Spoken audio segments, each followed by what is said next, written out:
The sky burned with the dying embers of battle as the victorious warlord Keldon stood before his assembled men, their cheers echoing through the valley of shattered ruins and broken bodies, the spoils of war piled high before them, remnants of a civilization, now nothing more than dust and echoes. Among these spoils stood a figure unlike any other, a creature bound in heavy chains, her silver skin glowing under the waning light, her eyes two pools of shimmering violet, gazing forward with an unreadable expression. Keldon had fought many battles, had seen many prizes taken and given, had stood upon the ashes of the conquered and declared victory. But never had he been presented with something like this. She was an alien, not of his world, not of his people, yet she had been offered to him as a reward for his triumph. She stood tall despite the weight of her chains, her shoulders squared, her expression void of fear. The chieftain who had gifted her to him grinned a wide, toothy grin, his blood-stained hands gesturing toward her as if she were nothing more than an object, a trophy of war, the spoils of a fallen enemy. They say she is the last of her kind, the warlord rasped, his voice like gravel against steel. She is yours to do with as you please. Keldon.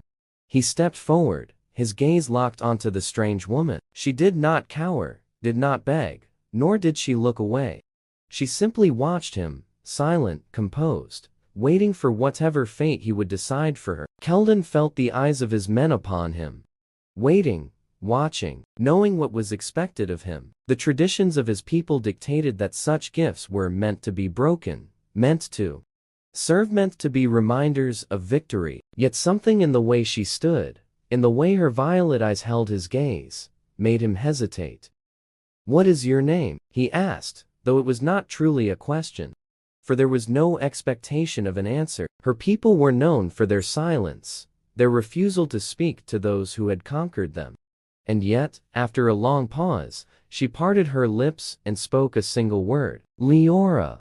The murmurs of his men rippled through the air like whispers of wind through dry grass. It was rare for one of her kind to speak to an enemy, rare for them to acknowledge those who had destroyed their homes. And yet she had done so without hesitation, without fear. Keldon felt something shift within him, something deep, something he could not yet name. Days passed, and Keldon did not treat Leora as his men expected. He did not command her to kneel, did not force her into servitude. He did not raise his hand against her, nor did he seek to break her. Instead, he watched, he listened, he observed the way she moved, the way her eyes never wavered, the way she carried herself with the dignity of a queen, despite the chains that bound her. She was unlike any he had known, and in time, he found himself speaking to her, not as a master speaks to a servant, but as one warrior speaks to another. He learned that she had been a leader among her people before the war, that she had fought alongside them until the very end, that she had watched them fall one by one, until she alone remained. He learned that her silence was not out of submission, but out of defiance. And he found himself respecting her in a way he had not expected. One night, beneath the light of twin moons, he made his decision. He took the key from where it hung at his belt, and unlocked her chains, letting them fall away like the last remnants of a storm. She did not move, did not flee, did not lower her gaze. He expected anger. He expected fury. He expected her to strike at him, and yet she did not. She only watched him, her violet eyes searching his face for answers he could not yet give. "You are free," he said, the words tasting strange upon his tongue, and yet they felt right. She did not speak, did not question him, but he saw the slight shift in her stance, the way her fingers curled and uncurled at her sides, the way her breath caught for just a moment before she released it. She did not leave, she did not run, she stayed. Time passed, and the war faded into memory. The battlefield gave way to quiet moments and unspoken truths. Keldon found himself drawn to her in ways he did not fully understand. She was no longer a prisoner, no longer a trophy. She was something more, something deeper, something he could not ignore.